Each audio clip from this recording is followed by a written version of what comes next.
أشهد أن لا إله إلا الله وحده لا شريك له وأشهد أن محمدا عبده ورسوله الذي لا نبي بعده ما شاء الله كان وما لم يشاء لم يكن ولا حول ولا قوة إلا بالله أما بعد قال الله تعالى في كتابه الكريم وبقوله يهتدي المهتدون أعوذ بالله السميع العليم من الشيطان الرجيم من همزه ونفخه ونفثه يا أيها الذين آمنوا اتقوا الله حق تقاته ولا تموتن إلا وأنتم مسلمون أو كما قال تعالى في آية أخرى وتزودوا فإن خير الزاد تقوى واتقون يا أولي الألباب.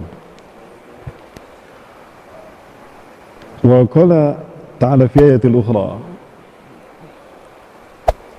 وعد الله الذين آمنوا وعملوا الصالحات وعد الله الذين آمنوا منكم وعملوا الصالحات لا يستخلفنهم في الأرض كما استخلف الذين من قبلهم ولا يمكنن لهم دينهم الذي ارتضى لهم ولا يبدلنهم من بعد خوفهم أمنا يعبدونني ولا يشركون بي شيئا ومن كفر بعد ذلك فأولئك هم الفاسقون. وقال رسول الله صلى الله عليه وسلم وهو صادق الوعد الأمين لا تزال طائفة من أمتي ظاهرين على الحق.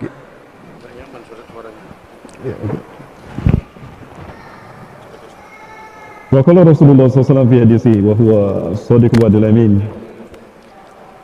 لا تزال طائفة من أمتي ظاهرين على الحق لا يضرهم من خذلهم ولا من خالفهم حتى تقوم الساعة أو كما قال رسول الله صلى الله عليه وسلم في حديث الأخرى حتى نزل عيسى بن مريم.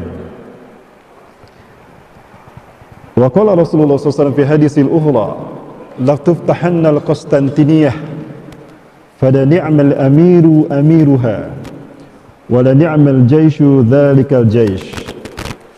الحديث كما قال صدق الله العظيم وصدق رسوله الكريم وصدق الله الكريم ونحن على ذلك من الشاهدين. Puji dan syukur kita aturkan kehadirat Allah Azza wa Jalla, Tuhan yang Maha Perkasa, Maha Kuasa untuk mewujudkan apapun yang menjadi kehendaknya. Bagi Allah sangatlah mudah untuk mewujudkan kehendaknya, cukup mengatakan kun, jadi fayakun, maka jadilah dia. Bila Allah Azza wa Jalla yang Maha Esa, yang tidak ada sekutu baginya, Allah yang tidak bisa disentuh oleh nalar makhluknya, betapapun makhluk yang paling hebat, nalarnya sekalipun tidak bisa menyentuh zat Allah. Bagaimana dan seperti apa zat Allah itu? Karena Allah Azza wa Jalla haram untuk kita persepsikan sebagaimana logika kita tentang makhluk. Makanya Rasulullah SAW menegaskan kepada kita, tafakkaru fi khalqillah wa la tafakkaru fi dzatillah. Ya, renungkanlah apa yang Allah ciptakan dan jangan pernah berpikir tentang zat Allah. Jangan pernah mengorek-ngorek tentang zat Allah. Karena Allah adalah pencipta alam semesta dan pencipta segala apa yang ada. Selain Allah adalah makhluk. Makhluk terikat dengan dimensi ruang dan waktu, sementara Allah tidak terikat dengan dimensi ruang dan waktu. Maka Allah sekali lagi menegaskan, laisa kamitslihi syai', tidak ada sesuatu pun yang serupa dengan Allah dalam segala hal. Jadi Allah ini adalah ahad dalam hal zat, ahad fi dzatih, ahad dalam Maha Esa dalam sifatnya, dan Maha Esa dalam af'alnya. Allah pula satu-satunya Tuhan yang tidak sekutu baginya yang berhak menatap peradaban manusia. Allah telah menciptakan kita dari tidak ada menjadi ada sebagai makhluk yang terbaik. Maka demi menjaga muruah kita sebagai makhluk yang terbaik, Allah berikan sistem hidup yang terbaik, Islam. Hanya Islam yang sesuai dan bisa menopang manusia agar tetap pada posisinya sebagai makhluk yang terbaik. Sehingga fitrahnya manusia hidup di dunia ini adalah di dalam Islam. Sebagaimana ikan hidup di dalam air. Ini mohon maaf sering saya sampaikan. Bagaimana ikan hidup di dalam air? Damai, aman, sejahtera, lestari. Tidak percaya silakan tanyakan sama ikan. Maka jika ada manusia yang hidup di luar Islam, itu seperti ikan yang hidup di luar air. Pertanyaan saya, ada ikan yang bisa hidup di luar air? Tidak ada. Ya, jika ada ikan berada di luar air, bagaimana nasibnya? Barangkali tidak jauh berbeda seperti ikan bakar, ikan goreng, pepes ikan. Betul? Maka begitulah manusia. Sehebat apapun dia, sehebat apapun kekuasaannya, sekaya apapun dia, jika dia hidup di luar Islam, maka dia pasti hancur pada saatnya nanti. Betul? Yakin? Takbir? Biar tidak ngantuk. Maka apapun yang diraih oleh manusia, kehebatan teknologi, ya, kecanggihan infrastruktur negaranya, yang ditopang dengan dana yang berlimpah ruah, ya, para ilmuwan yang luar biasa, teknologi yang canggih sekalipun, itu hanya ibarat gunung es yang tinggi menjulang ke langit, mencair roboh hancur oleh teriknya panas sinar matahari. Hanya mereka yang punya iman dan Islam, hanya mereka yang bertauhid yang akan tetap bertahan menghadapi gelombang dahsyat fitnah akhir zaman. Sekali lagi, tidak lama lagi kita akan menyaksikan dalam hitungan sejarah, dalam hitungan detik dalam peta peradaban manusia, bahwa apapun selain Islam pasti hancur dan hanya Islam yang bisa bertahan. Yakin? Baik. Rasulullah SAW pernah menegaskan, ya, salawat dan salam semoga tercurah selalu pada beliau dan keluarganya serta mereka yang mengikutinya. Diceritakan oleh Ummu Hani. Ummu Hani ini ibunda dari Abdullah bin Abbas radhiyallahu anhu.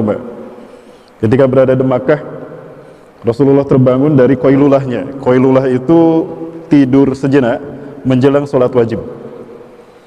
Rasulullah tertidur dan terbangun.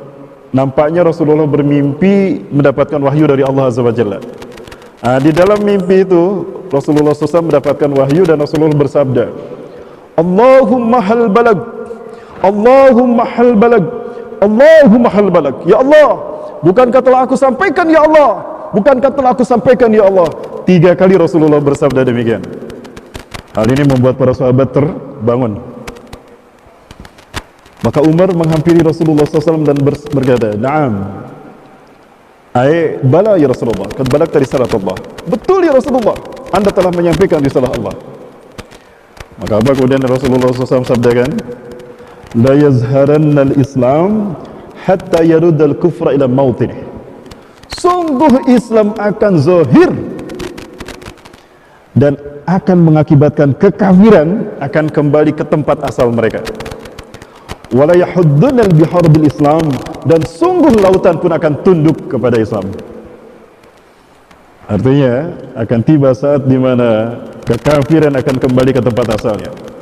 Insyaallah jika memang terjadi di zaman kita, akan kita saksikan kapitalisme akan kembali ke Amerika, komunisme akan kembali ke Cina dan Rusia, Zionisme akan kembali ke tempat asal mereka, ya, dan Sundaisme akan kembali ke Purwakarta. Ya, ada orang Sunda sini? Ini keyakinan yang harus kita tanamkan. Maka kita akan saksikan saja. Kita lihat dalam tatanan peradaban kita, betapapun carut marut arah peradaban bangsa kita hari ini, tidak jelas arahnya mau dibawa kemana. Tapi jika tanpa iman dan Islam, pasti akan hancur.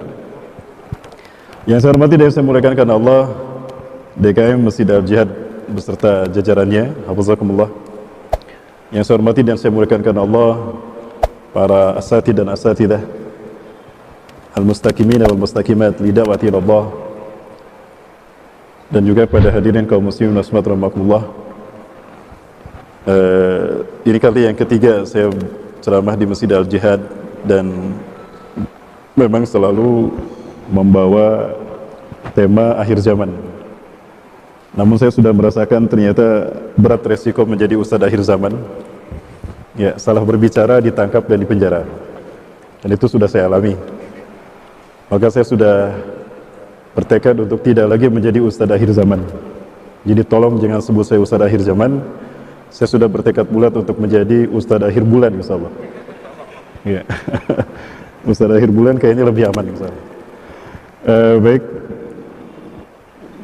Walaupun saya sudah 3 kali ceramah di masjid ini, namun mungkin ada beberapa hamba Allah yang belum mengenal saya lebih dalam. Saya mengenalkan diri saya lebih dalam lagi barangkali. Saya nama Rahmat Baikuni, saya lahir di Bandung tanggal 25 Februari 1976. Alamat rumah tinggal saya di Griasi Pasirwangi, Cigending, Ujung Berung, Bandung Timur, Jawa Barat. Saya sudah menikah dengan istri, sudah satu apa baru satu ini? Istri saya ada? Oh ada. Istri saya ikut. Umi ikut Umi. Ada. Ya, saya sudah menikah dengan istri satu dan putra saya harusnya, anak saya harusnya 7. Yang keenam meninggal karena keguguran. Tapi kata Rasulullah harus diberi nama dengan nama laki-laki. Maka saya beri nama Ahmad. Yang pertama, anak saya sudah 20 tahun, kuliah tingkat 2 di Istanbul, Turki. Yang kedua, Raihan Sahida, kuliah di Bandung. Yang ketiga, Zahira Farhania, akhwat, sudah 15 tahun, kelas 1 SMA, tapi sedang mondok ya, di Zahratul Quran. Yang keempat, kelima ini kembar, Syauki dan Syafiq Mumtaza. Yang keenam keguguran, dan yang ketujuh Haura Kamila El Baikuni, baru 1 tahun setengah. Ini ada di bawah bersama ibunya. Itu barangkali. Kemudian riwayat pendidikan saya, SD saya di SD Mulung Asih 10 Cijerah, Cimahi Selatan, Jawa Barat, keluar tahun 88. SMP di SMP 4 Cimahi, Jawa Barat, keluar tahun 91.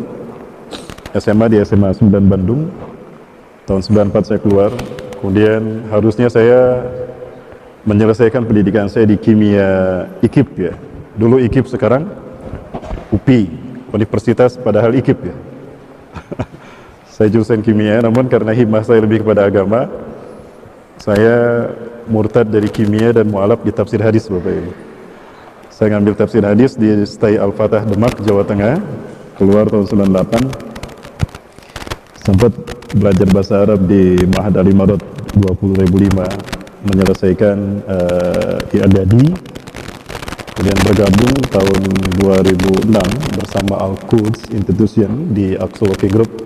Dari situ saya belajar studi Palestina bersama Syekh saya dari Gaza University. Kemudian saya kembali di Bandung, Jawa Barat, mengajar di sebuah SMA. Maka saya harus mengambil pendidikan agama. Saya ngambil di pendidikan agama di Stai Sabili, Bandung 2012. 2010 harusnya saya sudah berada di Yaman, namun di Yaman ada konflik, gejolak politik. Gerakan Syiah Khoutiyah dipimpin oleh Hussein Badruddin Al-Khouti melakukan kudeta Syiah. Mereka membuat situasi politik Yaman tidak karuan, dan saya tidak jadi melanjutkan S2 saya di sana.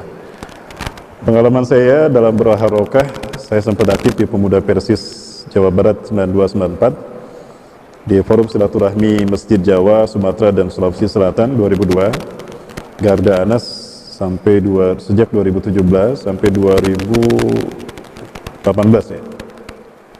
Ya, sampai 2017 maaf. Kemudian di One Ummah Movement 2018 sampai 2020, dan saat ini saya bersama dengan rekan-rekan dari El-Saf 2019 sampai hari ini. Itu barangkali Bapak Ibu perkenalan dengan saya. Jadi Bapak Ibu sudah tahu saya dan keluarga saya serta riwayat yang lain. Baik Bapak Ibu rahmati Allah, kembali kepada materi kita. Belakangan kita dikagetkan dengan berita-berita yang luar biasa, fenomenal. Belum hilang dari ingatan kita bagaimana kehebatan seorang pemimpin beragama Islam. Insya Allah akidahnya lurus ya, beliau memiliki visi yang luar biasa. Langkah yang telah dia lakukan adalah menjadikan Turki yang sekuler menjadi berhaluan Islam, dan belum menjadikan tahfizil Quran ya, menjadikan Al-Quran ini sebagai pilar peradaban yang akan beliau bangun. Kemudian juga membangun rumah sakit Islam, membangun partai Islam, dan berakhir dengan kekuasaan beliau sebagai presiden. Belakangan kita mengenal heboh tentang upaya beliau berhasil merubah Hagia Sophia yang dibangun oleh Kaisar Justinian I di tahun 532 Masehi sebagai katedral. Berdirinya Hagia Sophia sebagai katedral itu menjadikan Ortodoks Romawi Timur eksis di dunia. Namun kemudian hanya berlangsung sekitar 800 tahun atau 900 tahun, Vatikan menganeksasi Hagia Sophia sehingga berubah menjadi ikon Katolik Roma di Bizantium Timur. Dengan izin Allah pada tahun 1453, tepatnya pada tanggal 20 Jumadil Ula 857 Hijriah, bertepatan dengan 25 Mei 1453, Muhammad Al-Fatih berhasil membebaskan wilayah Turki dan menjadi Bizantium Timur direbut oleh kaum muslimin di bawah pimpinan beliau, dan menjadikan Hagia Sophia secara tertulis dalam mandat amanahnya sebagai masjid. Itu ada kop suratnya, dan ini yang menjadikan klausul yang kuat bagi pengadilan tinggi Turki untuk memenangkan Erdogan. Bahkan menyatakan bahwa apa yang dilakukan oleh Mustafa Kemal merubah Turki yang Islami menjadi sekuler dan merubah Hagia Sophia menjadi museum itu ilegal. Rasulullah SAW sudah menegaskan ini.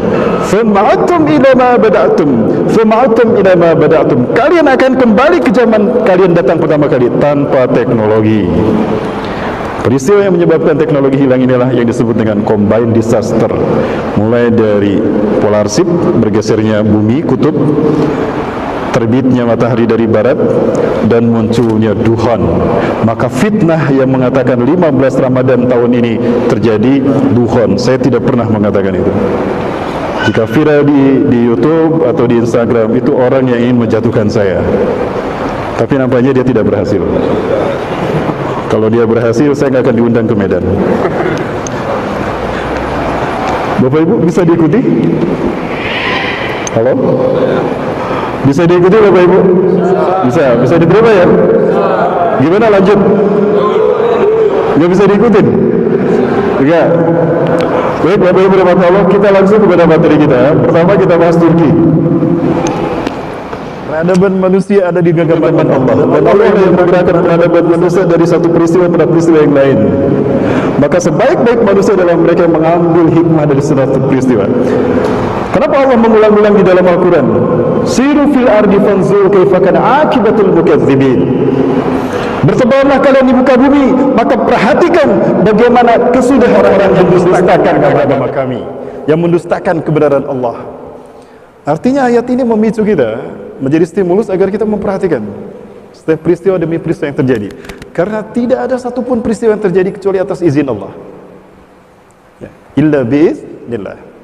Keyakinan kita adalah kalimat masya Allahu kan wa ma lam yasha lam yakun wala haula wala quwata illa billah. Apa yang Allah kehendaki pasti terjadi, dan apa yang tidak Allah kehendaki tidak akan terjadi. Sedikit kita bahas tentang Turki. Ya.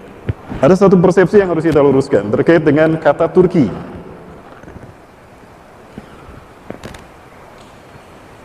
Pernahkah Rasulullah menyebutkan Turki? Ya, Rasulullah SAW pernah menyebutkan Turki.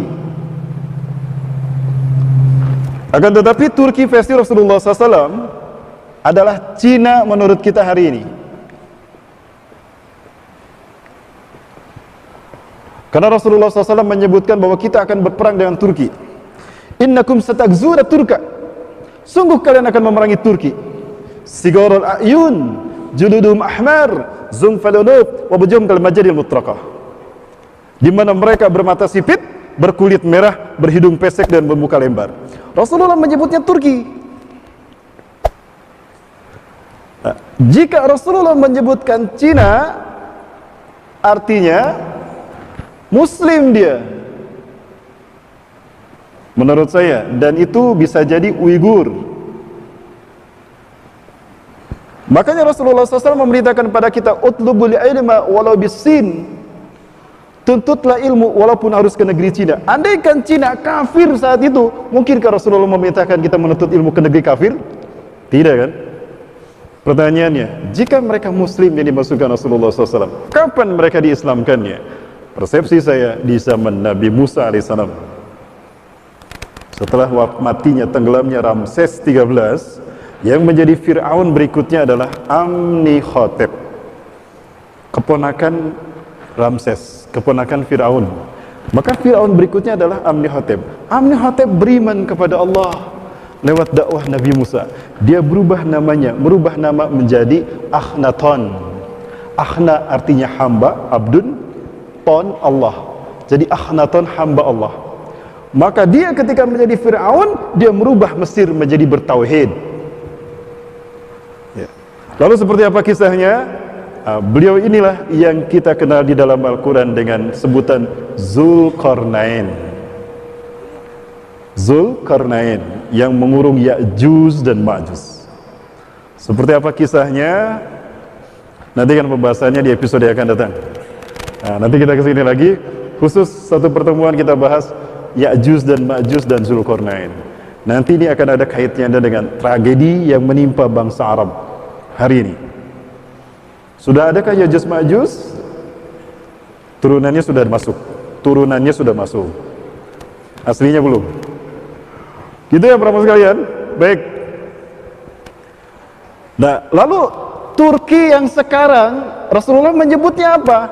Konstantinopel. Konstantiniyah. Sebagaimana dalam hadis riwayat Imam Abu Daud, Rasulullah SAW bersabda, la tuftahannal Konstantiniyah, sungguh Konstantinopel akan dibebaskan.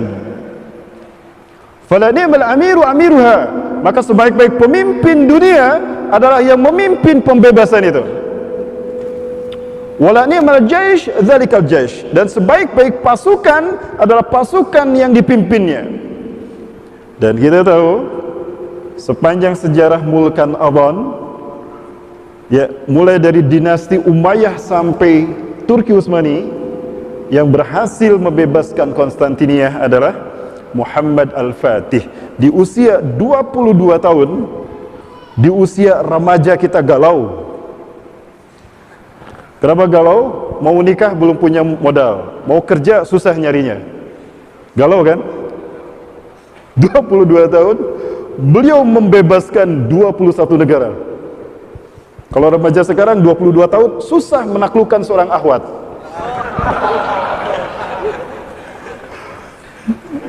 Muhammad Al-Fatih bukan ahwat, Bang. Negara yang beliau bebaskan. Nah, jadi coba kita luruskan persepsi penyebutan Cina, Turki dalam Islam. Kita kembali pada penyebutan Rasulullah SAW. Baik, Ibu Filar, nah, terkait dengan Turki, hari ini kita bahas sebagaimana hadis Rasulullah SAW tadi, dan kita lihat bagaimana sejarah mereka. Baik, nah mereka adalah bangsa dari Kurdistan. Kemungkinan mereka berada di sini, wilayah ini. Artinya mereka satu rumpun dengan Cina, Rusia, Mongolia. Ya, sementara kita tahu Mongolia, Rusia, Cina ini keturunan dari Ya'juj dan Ma'juj. Ya'juj Ma'juj adalah keturunan dari putra ke satu Nabi Nuh alaihissalam. Nabi Nuh punya 4 anak laki-laki. Yang pertama bernama Yafith, yang kedua bernama Syam, yang ketiga bernama Ham, yang keempat bernama Kan'an. Kan'an tidak beriman dan dia mati di azab Allah sehingga tidak punya keturunan. 3 ini yang tersisa beriman. Yafith setelah mendarat di Turki Utara mengembara ke Eropa. Maka Eropa dan Asia, termasuk maksud saya Eropa, Rusia, Cina, Mongolia, itu keturunan Yafith. Nah, Yafith punya anak namanya Magug bin Yafith. Nah, Magug bin Yafith inilah yang anak-anaknya dan keturunannya disebut Ya'juj dan Ma'juj, yang dulu dikurung oleh Zulkarnain.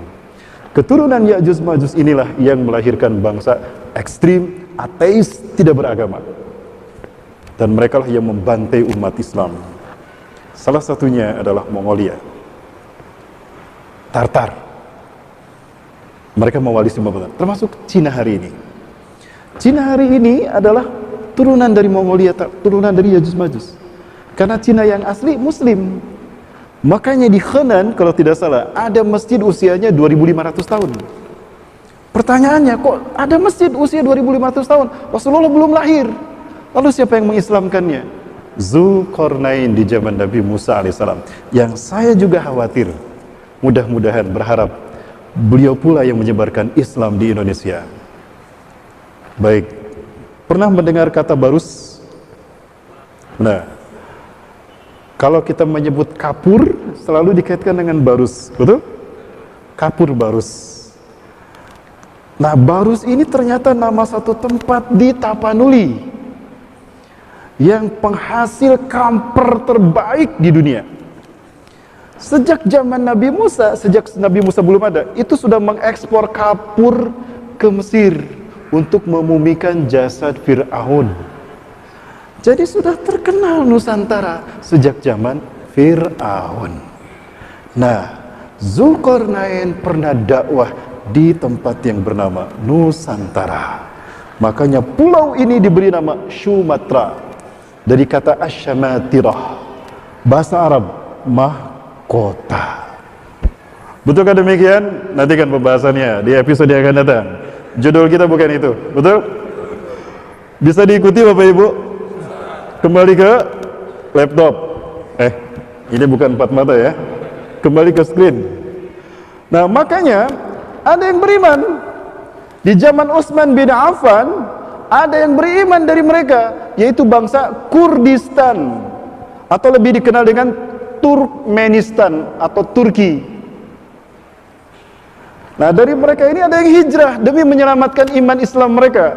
Hijrahlah mereka ke dinasti Islam. Saat itu dinasti Islam dipegang, kekuasaan Islam atas dunia, khilafah Islam dipegang oleh dinasti Seljuk, Raja Seljuk yang memegang.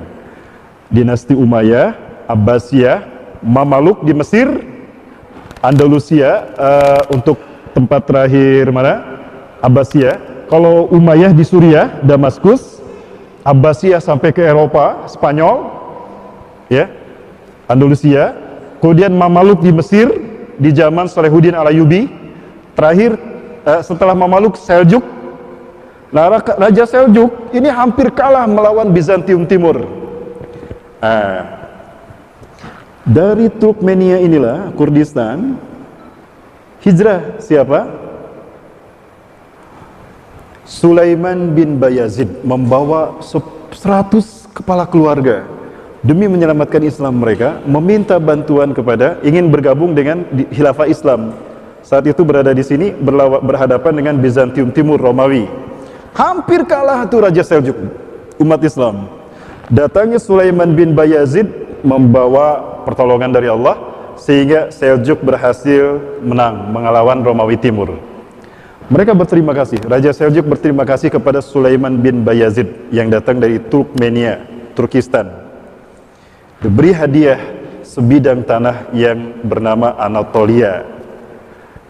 Anatolia inilah yang menjadi Turki hari ini. Jadi Turki hari ini adalah hadiah dari Raja Seljuk kepada Sulaiman bin Bayazid. Sulaiman bin Bayazid meletakkan dasar negara Turki di sana. Beliau meninggal dunia, digantikan oleh Ertugrul. Nah, di masa Ertugrul inilah Anatolia bertambah luas. Antioch bertambah luas. Satu persatu wilayah yang dikuasai oleh Bizantium Timur bisa dikalahkan. Ertugrul meninggal dunia, digantikan oleh Utsman bin Ertugrul.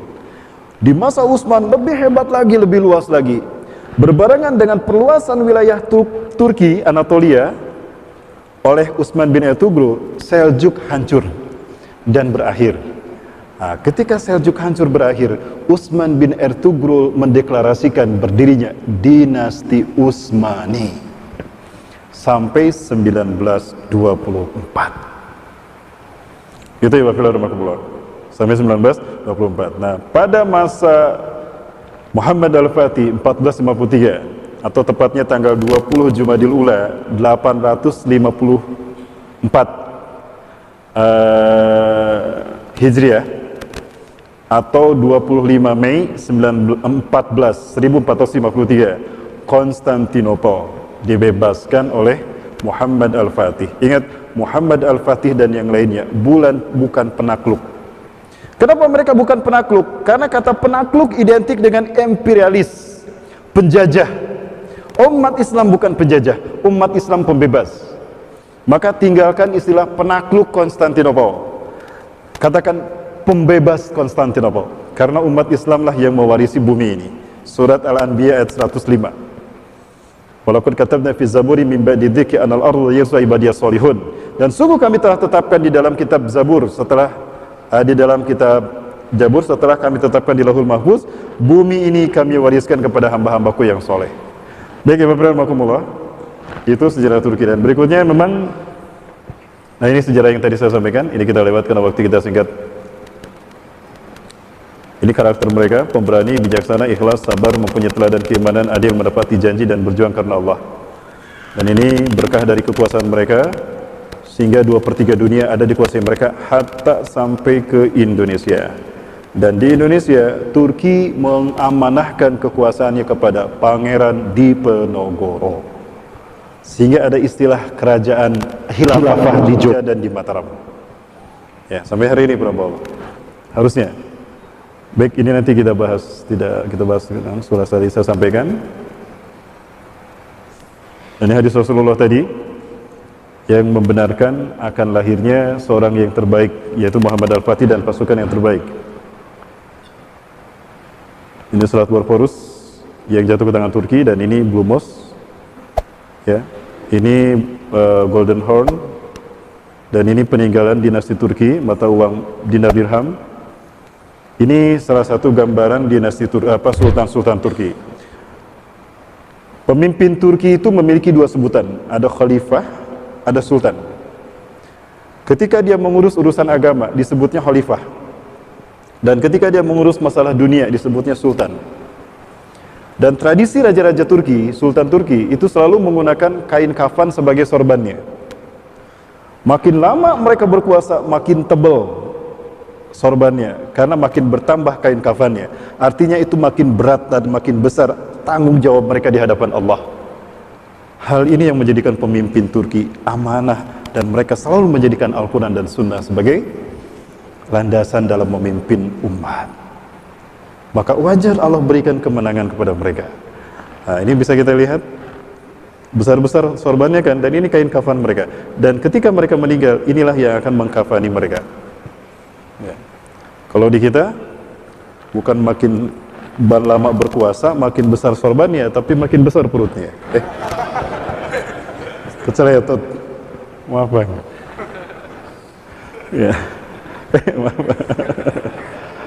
Dan ini wilayah kekuasaan Turki 2/3 dunia. Nah, ini salah satu fakta peninggalan Turki Utsmani. Bapak Ibu dirahmati Allah, umat Islam dengan berakhirnya Turki selama 600 tahun yang lebih, itu membuat umat Islam menguasai dunia 1315 tahun. Rasulullah memimpin 610 Masehi. Turki berakhir 1924. 3 periode umat Islam memimpin dunia. Nubuah, khilafah ala minhaji nubuah, mulkan adhan. Dari 610 sampai 1924, 1315 tahun. Tidak ada pembantaian umat Islam terhadap non-muslim, tidak ada perang dunia terjadi, tidak ada. Hari ini kita berada di fase yang keempat, barat memimpin dunia. Di saat inilah dunia hancur, bumi bersimbah darah, dunia bermuram durja, perang dunia terjadi, genosida terjadi di zaman sekarang. Nah, Bapak Ibu rahmati Allah, ketika Amerika berhasil merebut kemerdekaan dari Britania Raya, Inggris, Amerika kelaparan, banyak rakyatnya dan tentaranya kelaparan. Turki memberikan bantuan, pangan dikirimkan ke Turki atas perintah Khalifah Turki saat itu. Ya. Kemudian diberikan bantuan dana 10 juta pound sterling. Itu dana pribadi Khalifah Turki. Apakah ini yang dikatakan teroris? Jangan lupakan sejarah. Amerika itu pernah berterima kasih kepada Sultan Turki. George Washington nulis surat kepada Presiden Turki, ucapan terima kasih atas bantuannya. Apakah ini bukti Turki atau Islam ini teroris? Aneh Bapak Ibu. Raja Swedia itu terancam dibunuh oleh Rusia, minta perlindungan kepada Turki, Turki melindungi. Orang-orang Yunani di Salonika, mereka pindah dari Turki ke Rusia, ternyata di Rusia dibantai, disiksa. Mereka minta balik lagi ke Turki tapi tidak bisa. Maka Turki kemudian mengirimkan bantuan, itu 100 kakak orang Yunani kembali ke Turki, dikasih ongkos, dikasih suaka politik, bahkan dikasih hak tinggal. di Turki. Apakah ini yang namanya teroris? Ya, jangan tertipu oleh propaganda Barat, Bapak Ibu. Sebagaimana tadi tayangan dikatakan oleh orang-orang Amerika. Salah satu hal yang terbaik yang sumbangsi Turki pada kita adalah Khalifah Turki Utsmani mencetak tafsir Al-Quran berbahasa Melayu karya Abdurrauf As-Sinkiri di Istanbul, di mana di sana ada tulisan dicetak oleh Sultan Turki, Raja umat Islam dunia. Ya, kemudian Khalifah Utsmani pernah menyuarakan Jamiah Islamiyah dengan surat Jihad Al-Akbar pada Perang Dunia ke-1 untuk membebaskan negeri-negeri Islam dari imperialisme Barat, termasuk membebaskan Jawa, Melayu ya yang dijajah Inggris, maksudnya Nusantara. Maka di Indonesia ini ada kepemimpinan Muslim atas amanah Turki. Ya. Siapa dia? Pimpinannya adalah Pangeran Diponegoro dari Yogyakarta.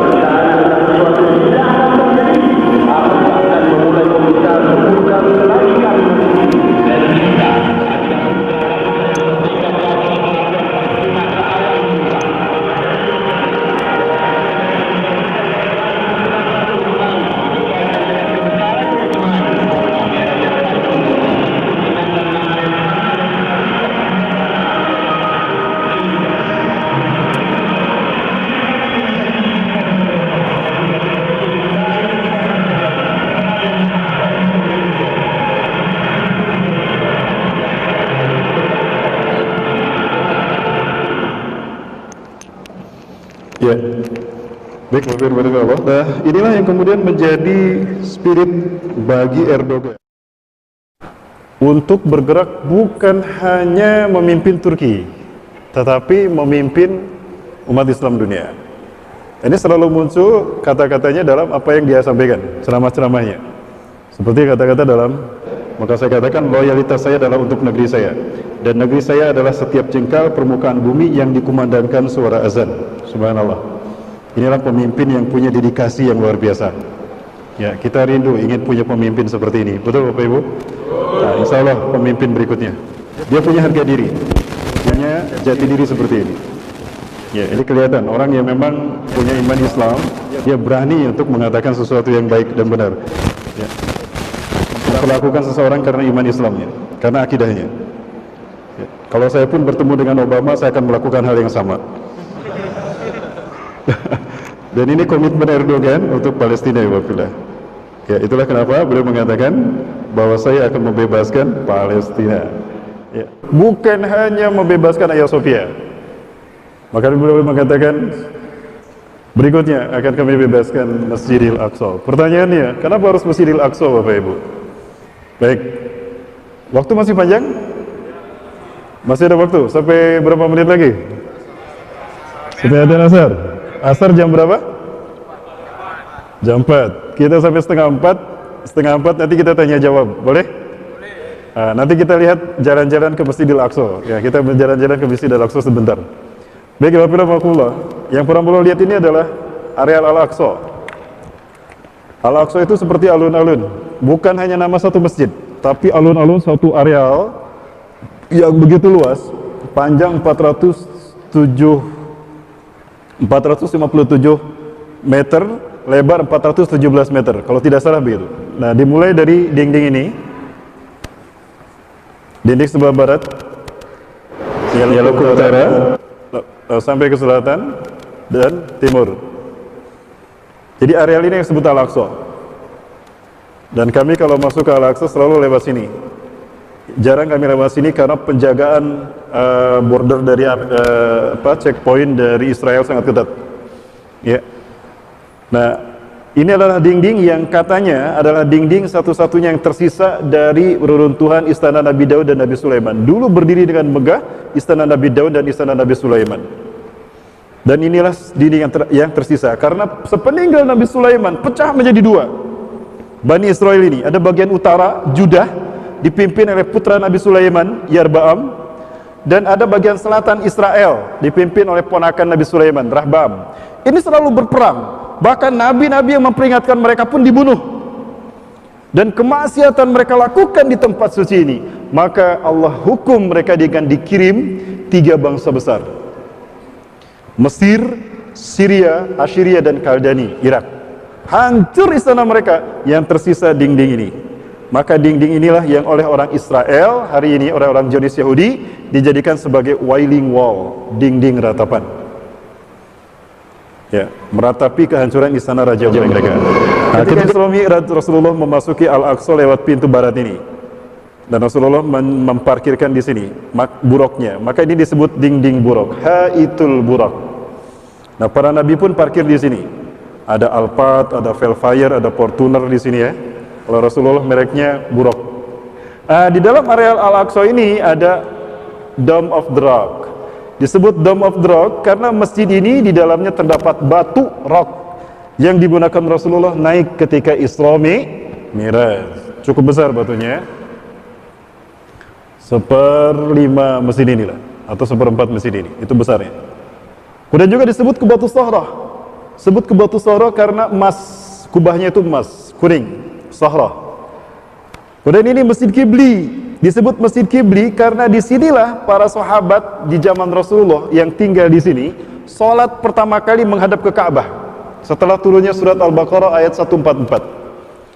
Sholat asar saat itu menghadap ke Ka'bah. Ka'bah di sini di bawah, maksudnya ke bawah, ke arah timur. Nah, maka masjid ini dinamakan Masjid Qibli.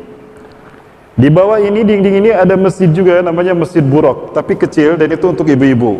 Biasa ibu-ibu di sana tahfidzul Quran di sana, menghafal Quran di sana. Dan masih ada besi yang dulu digunakan untuk mengikatkan kudanya Nabi Sulaiman. Masih ada. Nah, sebelah sini di lantai bawah inilah terdapat Al-Aqsa yang tua di zaman Rasulullah, dan juga Masjid Marwani. Di sebelah sini di lantai bawah terdapatnya mihrab Siti Maryam.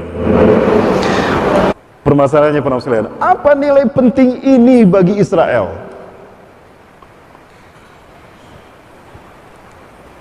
Pasca revolusi Prancis,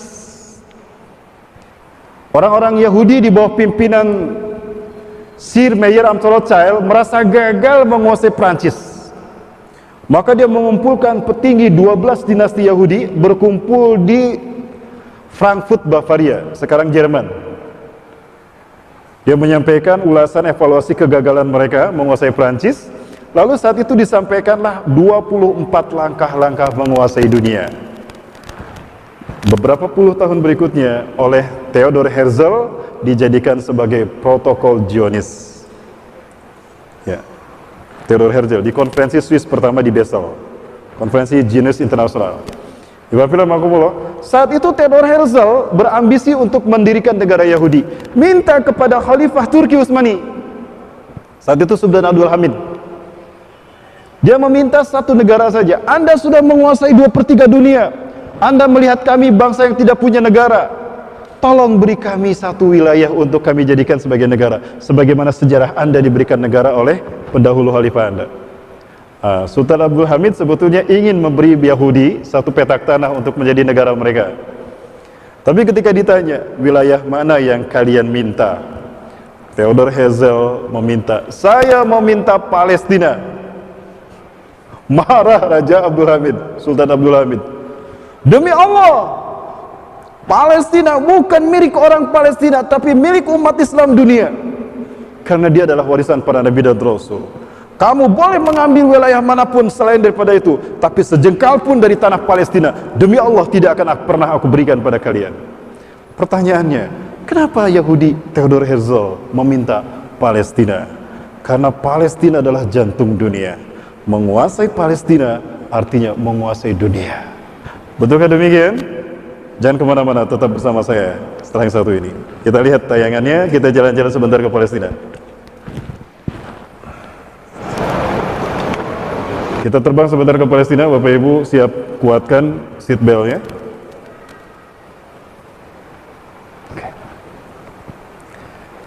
Seperti biasa, iya, sudah diikatkan itunya seat belt-nya. Bisa jatuh Bapak Ibu. Oke, kita terbang ke Palestina sekarang.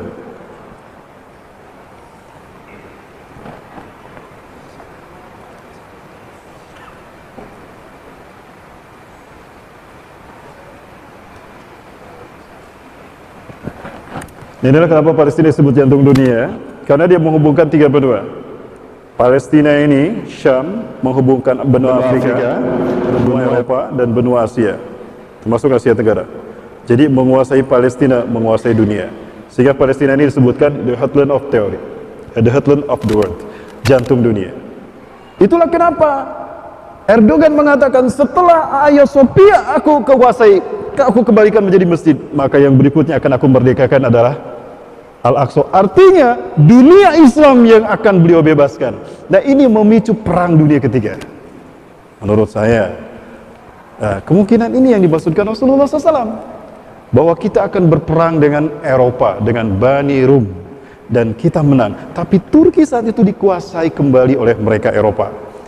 Jika itu terjadi di zaman kita, pertanyaannya, lalu di mana Erdogan? Ya.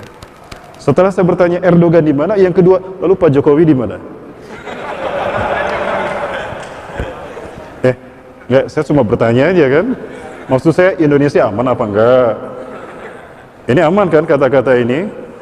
Akan ditangkap kan gara-gara ngomong gitu kan? Cuma nanya aja. Bukan di Solo kan, bukan? Baik, kita lanjut Bro.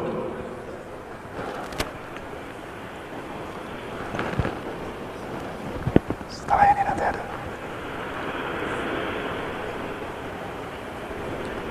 Inilah negeri para nabi dan rasul, tidak kurang dari 1.500 nabi dan rasul lahir di sini. Semuanya turunan Nabi Yakub. Nabi Yakub bergelar Israel. Keturunan Nabi Yakub disebut Bani Israel. Kenapa Nabi Yakub disebut Israel?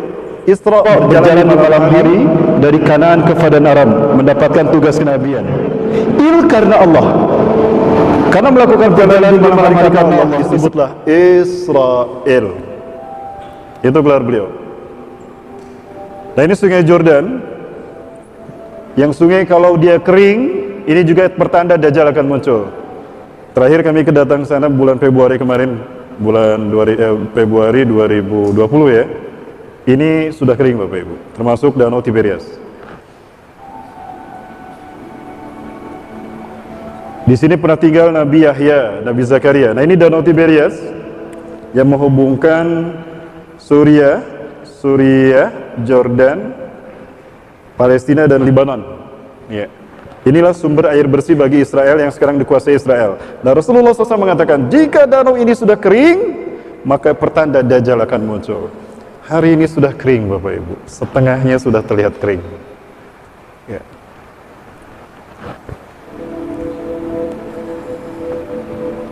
Tidak jauh dari bantaran sungai Danau Tiberias ini terdapat beberapa situs peninggalan Bani Israel zaman dulu. Nah, ini masih terjaga dengan baik. Nah, dari sini kita ke wilayah yang disebut dengan Transjordania. Di sana terdapatnya Laut Mati. Nah, ini Laut Mati. Yang warna putih itu garam.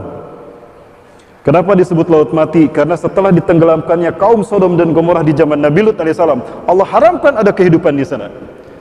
Ya, gunung-gunung sekitarnya banyak mengandung garam. Maka ketika gunung ini diangkat, ditimpakan pada mereka, lalu air muncul, mereka tenggelam 300 meter di bawah permukaan air laut, maka garam-garam ini membuat pekat air ini, sehingga berat jenisnya besar. Jangankan ikan, bakteri pun mati di sini. Bahkan mereka yang punya penyakit kulit, kalau rajin mandi di sini bagus tuh, insya Allah sembuh dengan izin Allah. Nggak percaya? Yuk nanti ikut dengan saya, mandi di sana, sebulan sekali lah, ongkosnya 50 juta. Sama umroh maksudnya, sama umroh ya. Ya, ke Mesir, ke sini. Di sinilah ditenggelamkannya kaum Sodom dan Gomorrah, kaum Nabi Lut alaihissalam. Aslinya tuh tinggi seperti ini. Jadi tidak ada laut setinggi ini. Sehingga ketika kita, karena saking tingginya kadar garam, kita berenang walaupun segini itu terapung, tidak akan tenggelam. Ya, yang tidak bisa berenang belajar di sini. Tapi jangan tengkurup, jangan kena mata, perih luar biasa. Ya, karena kadar garamnya yang tinggi. Nah, ini garamnya. Hari ini wilayah ini dikuasai Israel.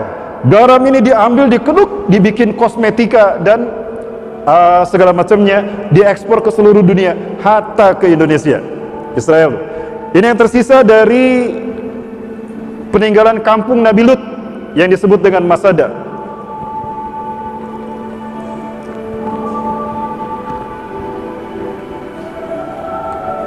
Tidak jauh dari sini ada beberapa gunung-gunung batu yang menyisakan peninggalan kaum Nabatian. Kaum Nabatian keturunan dari kaum Ad dan Samud. Mereka adalah umat dari Nabi Hud dan Nabi Saleh, dua nabi yang berasal dari bangsa Arab. Karena ada 4 nabi yang berasal dari Arab, Nabi Hud, Nabi Saleh, Nabi Syuaib dan Nabi Muhammad SAW. Nah, ini kita lihat, mereka disebut kaum Nabatian karena keahlian mereka memahat batu menjadi istana. Seperti Madain Soleh yang berada di Petra. Nah, ini istana termurah di dunia, tidak pakai semen, tidak pakai batu bata. Cuma batu, tebing, batu gunung batu dipahat menjadi istana. Dan inilah yang disebut dengan Mount of Zaitun, kebanggaan Yerusalem. Selain daripada Al-Quds, Al-Aqsa, bukit ini menjadi bukit yang menjadi kebanggaan wilayah Yerusalem. Kenapa? Dari sini kita bisa melihat semua wilayah Yerusalem. Yerusalem itu sebutan dari Israel. Umat Islam jangan menyebut Yerusalem, sebut saja Al-Quds, ya, atau Baitul Maqdis. Kita lihat di sini ada dinding apartheid. Dinding ini tebalnya 1 meter lebih, hampir 1,5 meter, tingginya 8 meter. Dibangun oleh Israel sejauh 715 km kurang lebih untuk memisahkan Palestina dengan Israel, dengan Zionis Yahudi. Kalau kita lihat settle Yahudi itu kaya raya, megapolitan, tapi wilayah Islam kumuh. Dibikin kumuh wilayah Palestina supaya mereka tidak betah di kampung mereka. Ketika umat Islam meninggalkan wilayahnya, dirampaslah oleh Yahudi. Itu strategi mereka. Nah, dari Bukit Zaitun inilah kita akan melihat keindahan negeri para nabi dan rasul.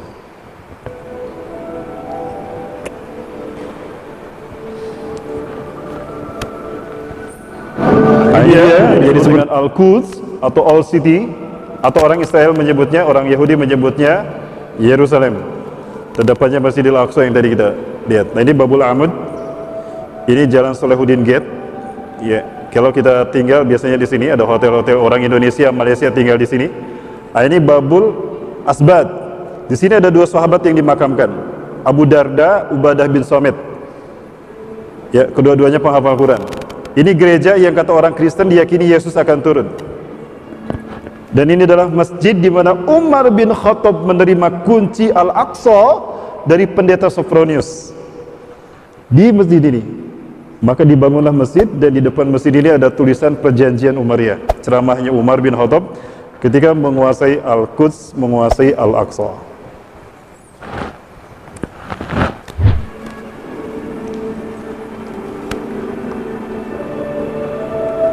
Disinilah para nabi dan rasul tinggal, termasuk Nabi Isa alaihissalam. Ini yang tadi kita bahas, ini dinding Buraq atau Wailing Wall. Rasulullah Isra Mi'raj memasuki pintu ini, pintu barat.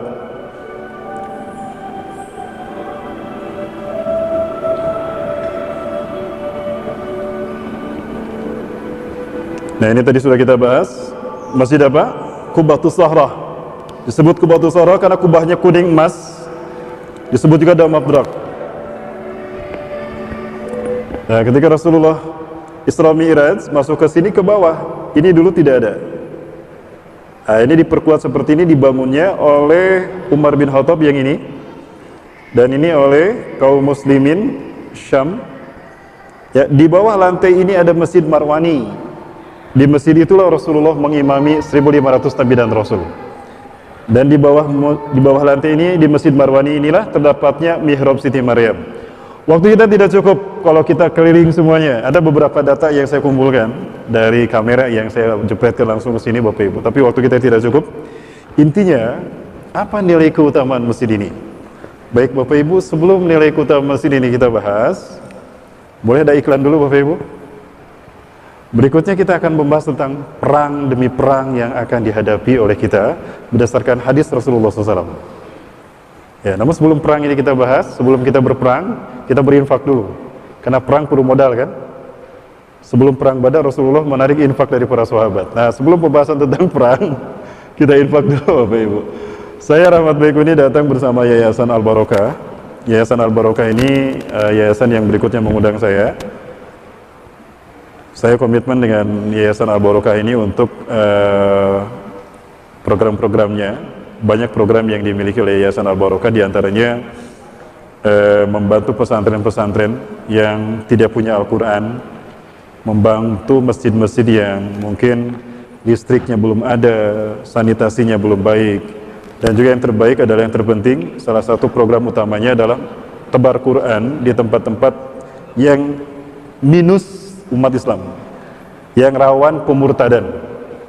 Sudah beberapa ribu Al-Quran dibagikan.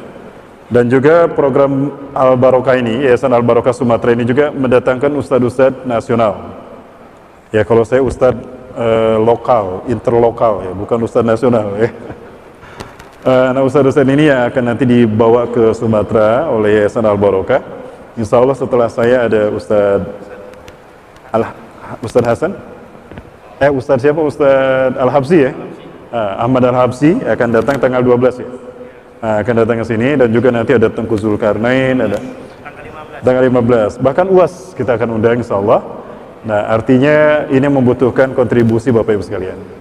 Baik, Bapak Ibu, sambil saya mempersiapkan materinya, silakan kepada tim.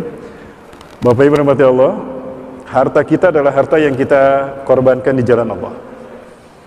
Infak yang Bapak Ibu keluarkan ini tidak hilang, tapi akan Bapak Ibu jumpai nanti di akhirat. Karena insya Allah kami akan menggunakannya di jalan Allah Azza wa Jalla untuk jihad fisabilillah dan tarbiyah kami. Ya, berapa besar Bapak Ibu yang dikeluarkan itu insya Allah akan digunakan di jalan Allah. Dan itu yang akan Bapak Ibu temui. Baik, sambil kita menunggu infak ini, kita sholawat bersama-sama untuk Rasulullah SAW. Para mulai bisa mengikuti saya?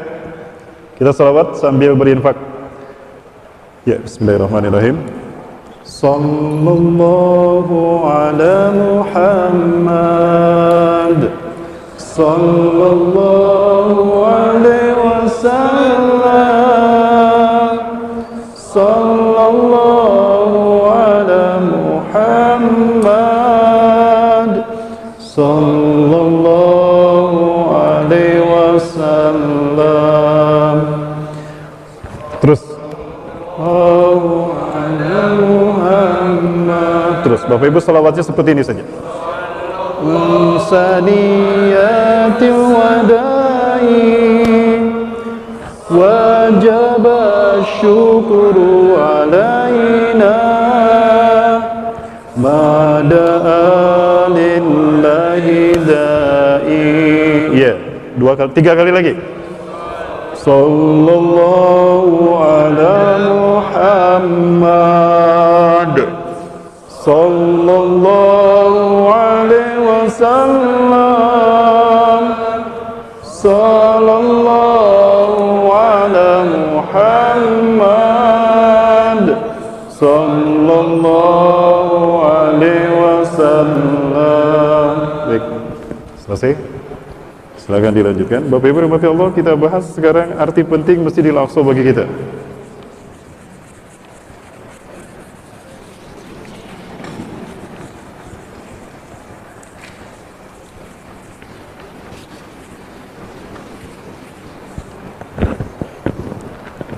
Rasulullah SAW pernah menyampaikan dalam salah satu hadisnya, sholat di Masjidil Aqsa ini, dimanapun kita sholat, baik di dalam Masjid Qibli, atau di dalam Masjid Dome of the Rock, atau Qubatus Sohra, atau di Masjid Marwani, di bawah lantai ini, nah ini pintu masuknya, ke bawah, atau di bawah Masjid Buraq, atau di lantai ini, di halaman ini, pahalanya sama. 500 kali lebih baik daripada sholat di Masjid Al-Jihad. Keutamaan lain apa ya Rasul, para Allah? Keutamaan lainnya adalah doa Nabi Sulaiman alaihissalam. Allah Azza wa Jalla pernah berfirman kepada Nabi Sulaiman, "Ya Sulaiman, u'tika salasatan, a'taituka salasatan." Aku berikan kepada engkau 3 permintaan. Idza sa'atani bihinna u'ajibuha ilaik. Jika engkau meminta 3 hal ini, aku kabulkan, kata Allah. Maka Nabi Sulaiman meminta 3 hal. Yang pertama, ya Rabb, a'tini mulkan allati lam tu'ti qabli wa ba'di. Ya Allah, berikan aku kerajaan yang belum pernah kau berikan kepada siapapun sebelumku dan tidak akan pernah diberikan kepada siapapun sesudahku. Maka Allah memberikan kerajaan yang luas kepada Nabi Sulaiman. Bahkan bukan hanya manusia yang Allah tundukkan, jin, ifrit, dedemit, amit-amit ditundukkan untuk Nabi Sulaiman. Angin ditundukkan oleh Nabi Sulaiman, oleh Allah untuk Nabi Sulaiman, sehingga cukup duduk di atas karpetnya, di atas sejadahnya, belum terbang. Memang begitu. Jadi tidak inspeksinya pakai Pajero, pakai Alphard, tidak, pakai Velfire. Itu saya. Ya, alhamdulillah nyaman saya datang ke Medan karena kendaraannya bagus-bagus. Ya, Al Barokah ini yang menyediakan, luar biasa takzimnya kepada para ustadz. Kita doakan semoga penuh dengan berkah. Amin. Baik. Air pun Allah tundukkan untuk Nabi Sulaiman sehingga Nabi Sulaiman bisa berjalan di atas air. Yang kedua, ij'alni malikan adilan. Jadikan aku raja yang adil di matamu ya Allah dan di mata mereka, sehingga keputusanku tidak zalim kepada mereka, tapi adil sebagaimana yang kau ridhoi dan kau kehendaki. Maka beliau menjadi raja yang paling adil kan di dunia saat itu. Nah, yang ketiga, ya Rabbi la tada'ala hadin alladhi yazuru masjidi hadha wa la yusalli fi rak'atain illa an tahutta anhu khatayahu qabla an yakhruja min hadzal masjid. Ya Allah, jangan kau biarkan siapapun sesudahku yang berkunjung ke masjidku ini, walaupun hanya 2 rakaat salat di dalamnya, melainkan engkau hapuskan semua dosa-dosanya sebelum kaki terakhirnya diangkat keluar meninggalkan masjidku ini. Dan Allah mengabulkannya. Artinya, siapapun yang bertobat dia di masjid ini, salat 2 rakaat di dalamnya, Allah akan menghabiskan dosa-dosanya. Maka keluar dari masjid ini, dia keluar tanpa dosa. Dari mana nas ini saya dapatkan? Saya dapatkan ketika saya berkunjung ke Wadi Yunus, wilayah yang dimana Nabi Yunus pernah tinggal, dan ini dikuasai oleh Zionis Yahudi. Tapi alhamdulillah kita diizinkan masuk ke sana. Nah, penjaga masjid ini seorang Syekh Ahmad. Beliau memberikan sebuah hadis kepada saya tentang keutamaan Al-Aqsa. Kita ngobrol sama beliau. Luar biasa Bapak Ibu. Nah, itu yang kedua. Yang ketiga, apa arti Al-Aqsa bagi kita? Sehingga Erdogan mengatakan, setelah Hagia Sophia, Al-Aqsa akan saya merdekakan. Iwafillah. Rasulullah SAW dalam hadis riwayat Bukhari dan Muslim dari Abu Hurairah radhiyallahu an, beliau bersabda, la tushaddu rihal ila salasatil masajid. Jangan kamu berpergian ziarah dengan niatan ibadah kecuali pada 3 masjid. Al-Masjidil Haram, wa Masjidil Rasul SAW, wa Masjidil Aqsa. Masjidil Haram di Mekah, wa Masjidil Rasul SAW, Masjid Nabawi di Madinah, dan Masjidil Aqsa. Kenapa Rasulullah menyebutkan 3 masjid ini? Kenapa beliau tidak menyebutkan Masjid Istiqlal atau Masjid Al-Jihad? Baik, kita bahas satu-satu. Masjidil Haram.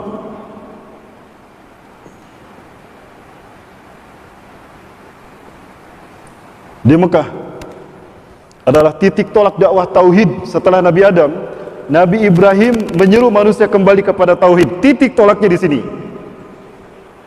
Ini untuk Nabi Ibrahim alaihissalam. Dan Islam bisa kembali tegak, tauhid kembali tegak. Umat manusia yang menyembah berhala berhasil kembali pada tauhid. Masjid Nabawi di Madinah, 2600 tahun setelah Nabi Ibrahim wafat, di masa Rasulullah SAW, Mekah kembali dicengkram oleh paganisme, kemusyrikan. Bahkan di dalam Ka'bah ada 260 berhala, mewakili 260 kabilah. Satu kabilah satu berhala. Yang terbesar sampai ada Hubal di sana. Maka Rasulullah tidak bisa dakwah tauhid di sini. Luar biasa penetrasi kafir Quraisy. Maka hijrah ke Madinah. Ketika Madinah, Rasulullah membentuk para sahabat menjadi ummatan wahidah. Di sini Rasulullah melahirkan Syahsiah Islamiyah, Abu Bakar, Siti Khadijah, Abu Bakar bin As-Siddiq radhiyallahu an, Ali bin Abi Thalib radhiyallahu an, Umar, Utsman, dan semuanya radhiyallahu anhum, as-sabiqun al-awwalun. Mereka tidak bisa disatukan karena penetrasi kafir Quraisy masih kuat. Di Madinah mereka dipersatukan menjadi ummatan wahidah, dan dari Madinah Mekah bisa direbut kembali. Artinya Madinah adalah titik tolak dakwah tauhid bagi Nabi yang terakhir, Nabi Muhammad sallallahu alaihi wasallam.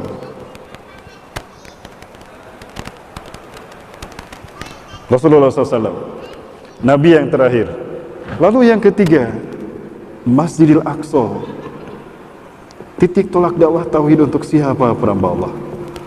Kalau Masjidil Haram untuk Nabi Ibrahim, Nabiullah Abul Anbiya, Masjid Nabawi titik tolak dakwah tauhid bagi Nabi yang terakhir. Lalu Al-Aqsa bagi siapa? Bagi Al-Mahdi. Dari sinilah Al-Mahdi akan membebaskan Nabawi dan Masjidil Haram. Kenapa? Karena penguasa ini mereka sekarang sudah, Masya Allah. Baik, saya perlihatkan bagaimana gambaran Mekah hari ini. Ya, maksud saya beberapa ini, sekulerisme dan liberalisme mencengkram dua tanah haram, Masjidil Haram dan Masjid Nabawi. Untuk demikian, ini kita lihat satu tayangan singkat terkait dengan hal itu. Saya tidak bermaksud apa-apa, hanya bermuhasabah bersama, dan ini tanggung jawab kita sebagai umat Nabi Muhammad SAW yang mewarisi Mekah. Hari ini Mekah, maksud saya, ya kehidupannya lah seperti ini.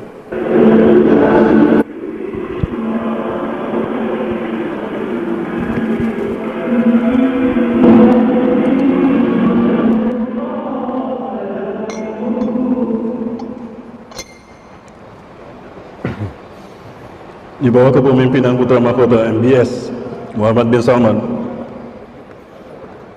sejalan dengan kejatuhan ekonomi Arab Saudi dan juga hutangnya yang cukup lama, cukup membesar, dipandang bahwa Saudi Arabia tidak bisa bergantung hanya kepada minyak.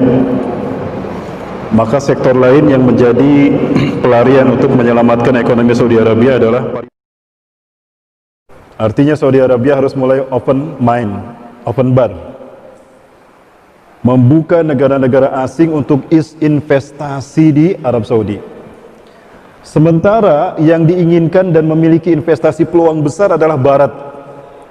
Tapi mungkinkah Barat akan investasi di Saudi Arabia sementara Saudi Arabia menerapkan syariat Islam? Maka melonggarlah kebijakan syariat Islam ini menjadi sekulerisme, liberalisme. Pantai-pantai dibuka beberapa hari-hari tertentu. Betul? Saya tidak bicara, saya melihat sendiri Bapak Ibu bagaimana Saudi Arabia hari ini. Ya, nah itu nih, orang boleh lihat. Artinya mulai muncul kemunafikan di sana.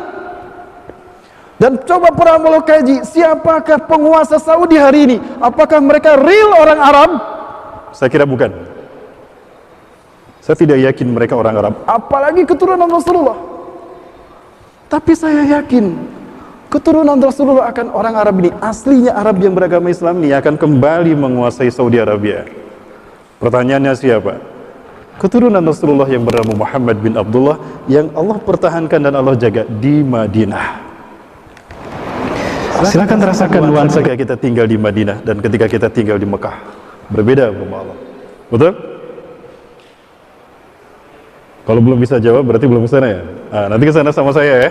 Insya Allah ada yang travelnya di sini. Nanti kita ke sana bareng-bareng. Plus Palestina, ya, dan juga ke Mesir. Nanti kita kajian di tempat-tempat akhir zaman yang disebutkan Rasulullah, di tempat para Nabi dan Rasul. Siap ya? Nabung dari sekarang. Ya, travelnya udah ada bang ya. Travelnya udah ada, insya Allah. Baik.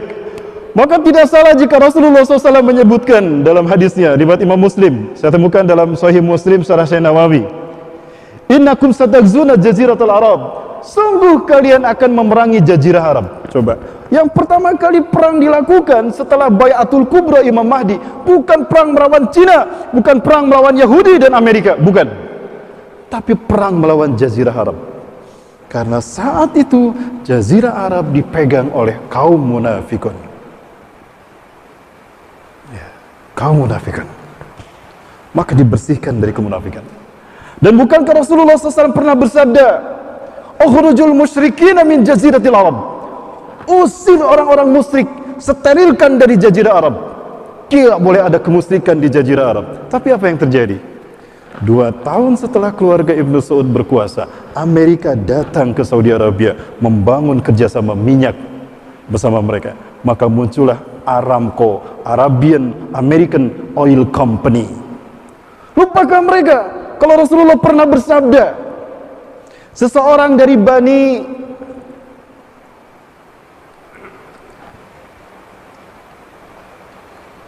Salamah, kalau tidak bukan Bani Salamah ya.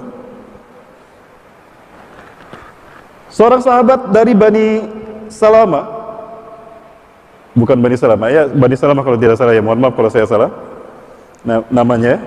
Nah, sahabat ini membawa timah, ya Rasulullah. Bani Sulaim, maaf, bukan Bani Salamah, Bani Sulaim. Ya Rasulullah, saya mendapatkan timah ini dari bumi kampung saya. Kampung kamu di mana? Bani Sulaim. Hah? Bani Sulaim? Ayo ya Rasulullah, ana min Bani Sulaim. Maka apa kata Rasulullah? Sayuzhadu ma'adinu min ardi Bani Sulaim. Sungguh akan digali barang tambang dari bumi Bani Sulaim.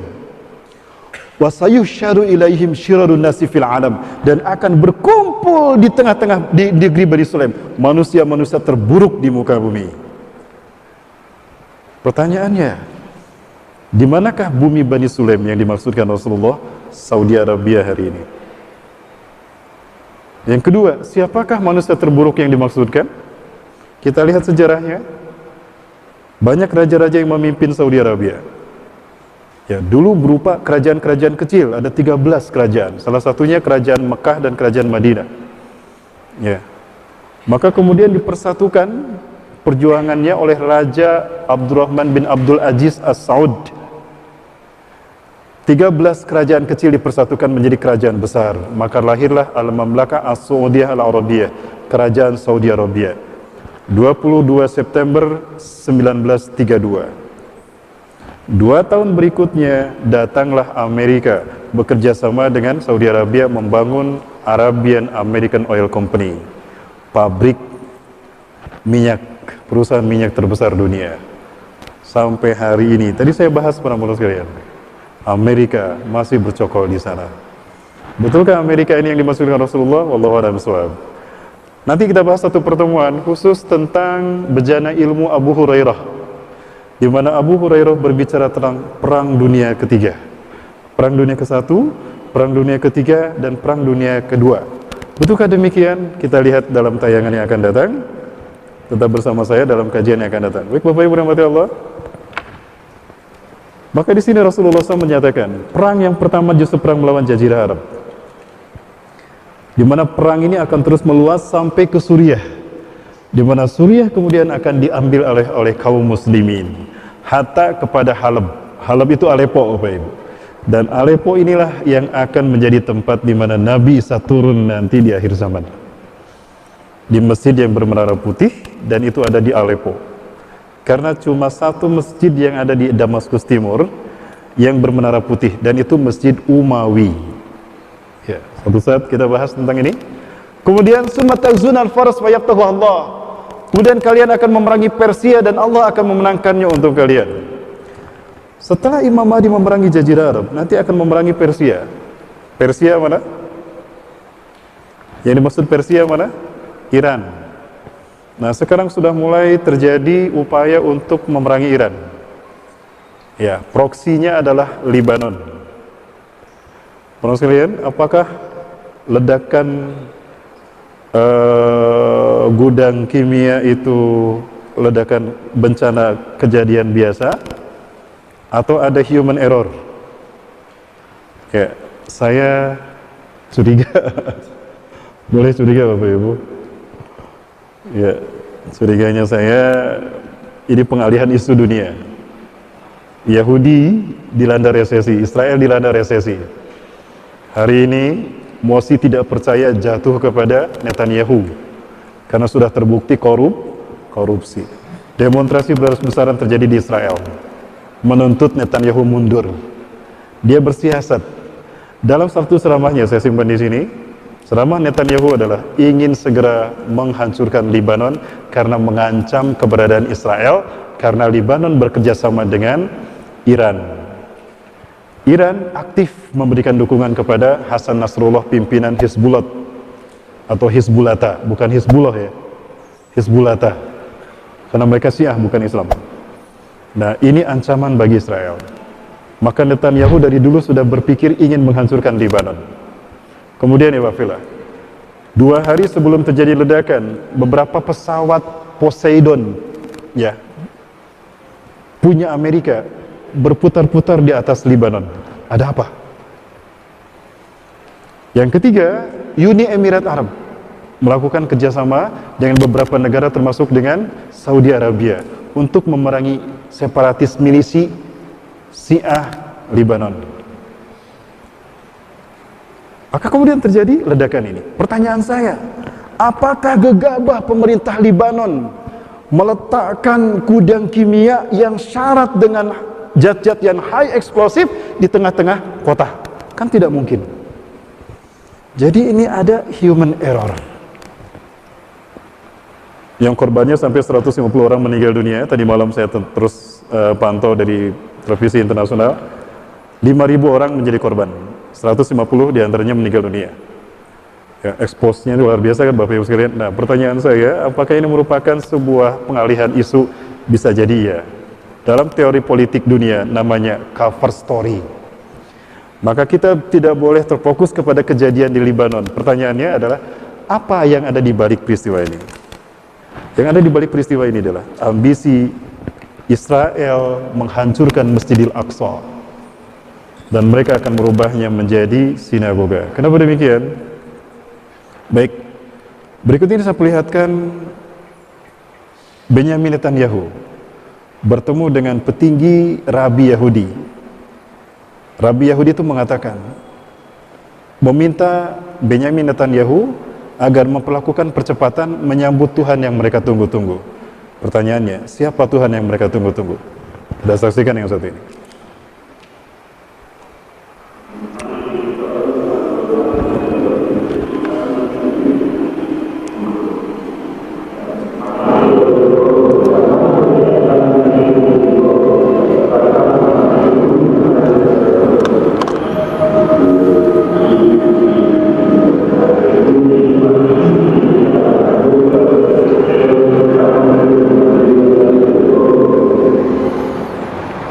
Baik Bapak Ibu mati Allah, waktu kita sudah jam 3 dan ini kita sudah masuk pada akhir pembahasan. Mohon maaf tentang perang Armageddon dan Malhamah Kubro tidak kita bahas malam hari ini, tidak bahas hari ini, siang ini. Nanti kita bahas malam hari tapi agak jauh ya. Agak jauh Bang. Oh, oke, kalau gitu kita lihat tayangannya di sini. Nggak apa-apa Bang. Bapak Ibu, 2 film lagi boleh? Nah, baik, film yang pertama ini fakta yang terjadi di Israel sana, di Al-Aqsa. Zionis Yahudi sekarang sedang euforia. Euforianya apa? Mereka senang luar biasa karena isyarat kedatangan Tuhan yang mereka tunggu-tunggu. The God who's waited ini telah dekat. Kenapa demikian?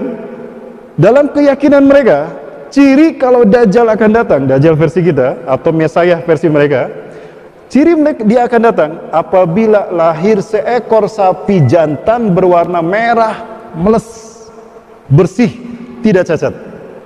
Dan ternyata 2 tahun yang lalu sapi ini sudah lahir. Mereka sedang gembira. Kenapa? Raja mereka tunggu-tunggu telah tiba, telah dekat kedatangannya. Tapi belum punya istana. Karena istana yang dijanjikan adalah di atas puing-puing Al-Aqsa. Sementara Al-Aqsa belum hancur sekarang. Padahal sudah tidak kurang ada 300 terowongan di bawahnya. Mereka lupa kalau Allah menjaga Al-Aqsa. Mereka lupa kalau para malaikat menaungi Al-Aqsa sehingga tidak bisa dihancurkan. Seperti apa euforia mereka tentang itu? Para boleh bisa saksikan yang satu ini.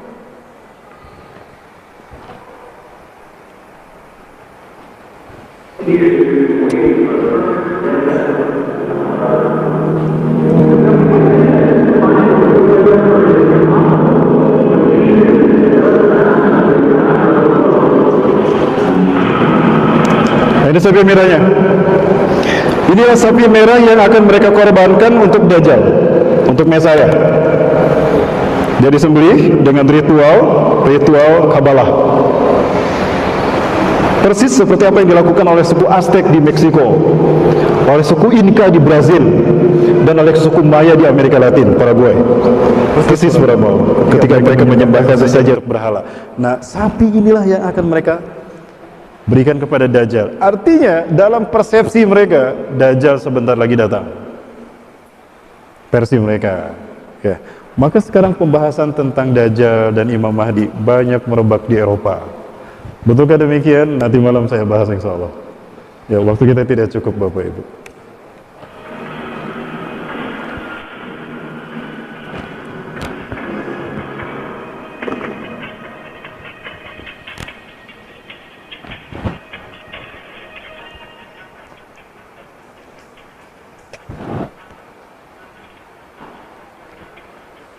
Dan siapakah yang mereka gerakan untuk menghancurkan Masjidil Aqsa ini? Tidak lain ternyata yang mereka gerakan adalah para pemuda, Bapak Ibu. Dan ini yang saya khawatirkan. Kita sedikit pun, bahkan barangkali para hamba Allah tidak sempat untuk meniatkan diri untuk berkunjung ke Al-Aqsa. Padahal Masjidil Aqsa kita ini hampir ada dalam kehancuran. Dan saya melihat sendiri yang menghancurkan itu adalah generasi mudanya, para pemuda dan pemudinya. Mereka ingin segera mendirikan sinagoga atau Bait Solomon. Tapi demi Allah, mereka tidak pernah berhasil sampai hari ini. Ini saya perlihatkan bagaimana upaya mereka menghancurkan Masjidil Aqsa.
Seperti ini yang Bapak Ibu saksikan jika kita berkunjung ke Al-Quds.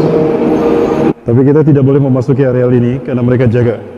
Banyak tentara-tentara yang masih muda, mereka membawa senapan untuk menjaga kita, sehingga kita tidak boleh memasuki area-area yang terhalang seperti itu tadi.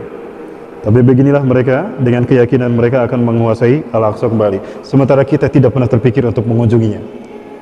Padahal ini menjadi titik tolak kebangkitan Islam untuk Imam Mahdi. Baik, Ibadah. Kita sudah 10 menit lagi menuju sholat asar. Mohon maaf jika materinya tidak sempurna saya sampaikan. Mungkin nanti malam saya bahas tentang perang demi perangnya. Seyogianya saya mau membahas tentang beberapa peristiwa besar tadi yang disebutkan Rasulullah tentang perang demi perangnya. Ya. Karena beberapa fakta kejadian ini cukup membuat saya miris. Sepertinya kita digiring kepada situasi yang besar, seolah-olah menjadi bom waktu berbuat. Ini adalah pernyataan dari Direktur CIA yang menyatakan bahwa Usamah bin Laden tidak bersalah atas dihancurkannya WTC. WTC dihancurkan oleh orang dalam Amerika. Kenapa baru bicara 2019? Padahal Komisi 911 sudah membuktikan Usamah tidak terlibat sejak tahun 2001. Dan ini bagaimana klaim PBB untuk mensetujui Israel mengambil alih Palestina, mengambil alih Yerusalem. Ya, ini artinya akan memicu bangkitnya Ahlu Syam, pasukan pertama dari Imam Mahdi, pasukan yang terbaik. Rasulullah menyebutnya Ahlu Syam. Dan ini adalah pertemuan Amerika dengan Afghanistan, di mana Taliban, alhamdulillah berhasil memukul mundur Amerika, sehingga Amerika menarik pasukannya. Dan ini isyarat kebangkitan pasukan yang kedua, Ashabur Yatisud, para pembawa panji hitam, yang disebutkan Rasulullah. Ahlu Syam, Palestina, Ashabur Yatisud, panji hitam, pasukan panji hitam dari Afghanistan. Yang ketiga adalah Taifah Mansurah. Pertanyaannya, dari mana Taifah Mansurah? Ini peristiwa-peristiwa yang tidak boleh kita lupakan. Pakistan dan India sudah mulai ramai. Diam-diam Vladimir Putin, nah ini Raja Salman sudah mulai menyerukan melawan Iran. artinya perang melawan Persia ini diambang mata, ya. Dan Amerika diam-diam juga merangkul Saudi Arabia untuk meluluhkan Rusia, Vladimir Putin di wilayah Suriah. Dan ini sudah terbukti Libanon kalah di Suriah. Maka gelombang demonstrasi di Libanon luar biasa. Anjlok itu nilai mata uang Libanon. Krisis ekonomi melanda Libanon. Nah, Hasan Nasrullah ingin mengalihkan perhatian warga Libanon. Maka terjadilah peristiwa ledakan ini. Maka saya curiga ada konspirasi di balik itu semua. Bapak Ibu rahmati Allah Subhanahu wa taala. Pertanyaan yang ketiga, Taifah yang ketiga tadi. Lalu siapakah Taifah Mansurah itu? Indonesia punya peluang untuk menjadi Taifah Mansurah. Kenapa demikian? Taifah qit'atun minal muslimin, sekelompok kecil dari umat Islam. Mansurah ditolong Allah.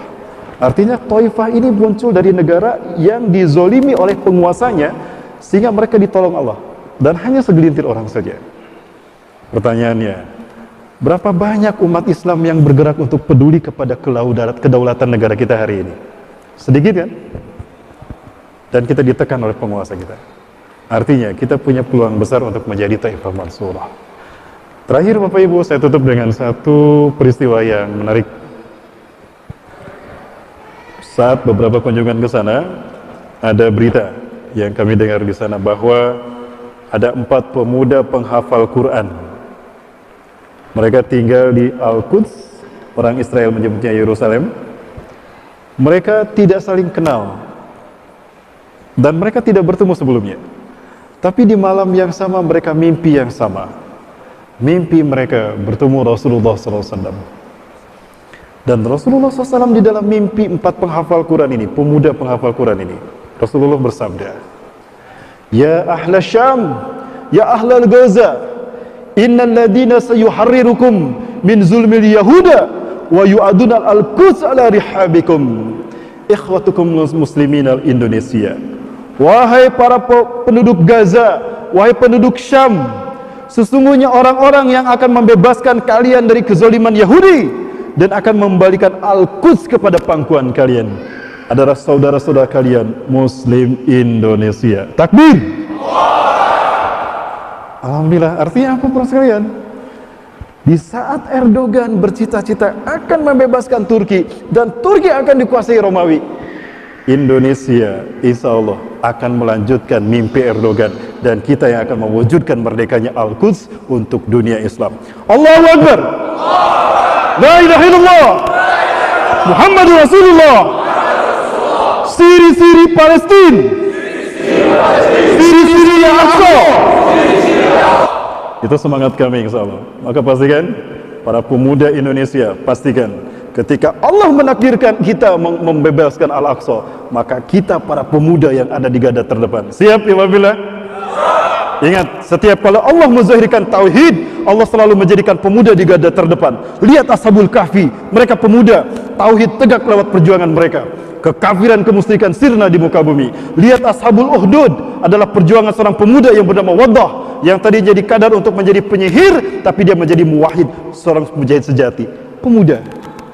Dan para nabi dan rasul diutus ketika usia muda. Maka saya yakin kebangkitan Islam di bawah pimpinan Al-Mahdi, seorang pemuda, akan menjadikan para pemuda di garda terdepan. Dan insya Allah bendera yang akan berkibar salah satunya di barisan terdepan adalah panji tauhid di tangan kita, la ilaha illallah Muhammad Rasulullah, dan di tangan kiri kita adalah panji merah dan putih. Allahu Akbar. Baik. Dan latihan kita untuk menghadapi itu adalah membebaskan Sabang sampai Merauke dari mereka yang bermata sipit. Siap?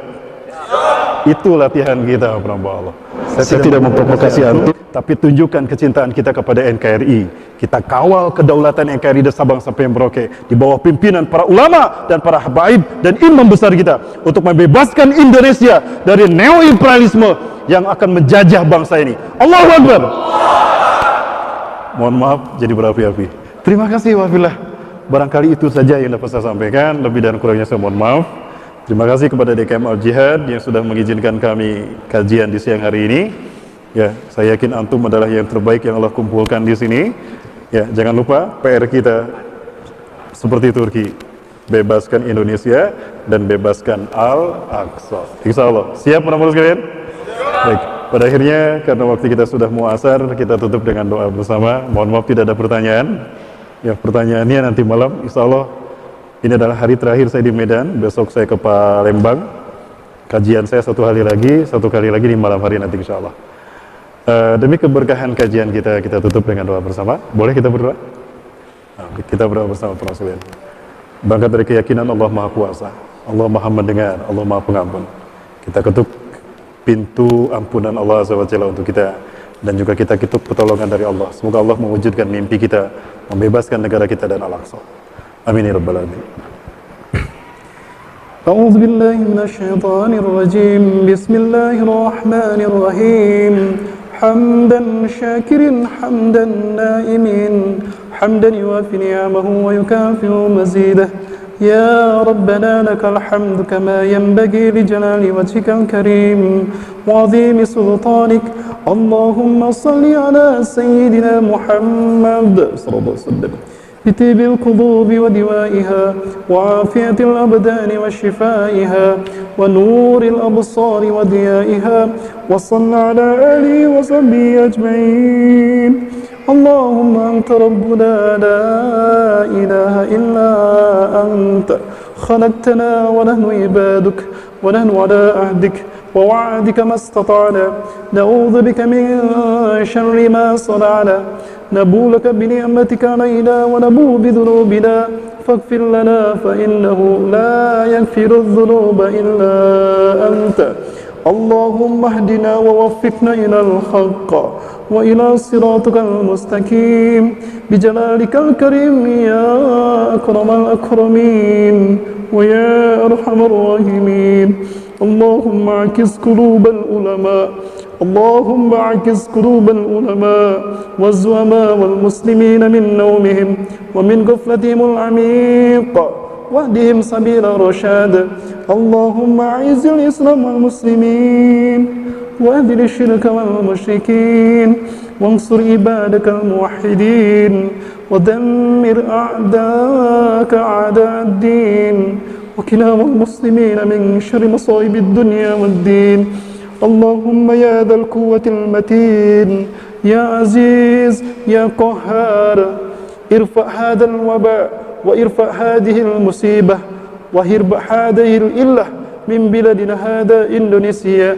الذي يسمى كورونا اللهم ارفع واذهب هذا البعث الذي يسمى كورونا من بلادنا هذا إندونيسيا خاصة ومن كل بلدان المسلمين عامة اللهم ربنا تقبل منا إنك أنت السميع العليم وتب علينا إنك أنت التواب الرحيم اللهم أنقذ المستضعفين من المسلمين في فلسطين اللهم أنقذ المستضعفين من المؤمنين في سوريا وفي كل بلدان المسلمين عامة ربنا تقبل منا إنك أنت السميع العليم وتب علينا إنك أنت التواب الرحيم ربنا آتنا في الدنيا حسنة وفي الآخرة حسنة وقنا عذاب النار سبحان ربك رب العزة عما يصفون وسلام على المرسلين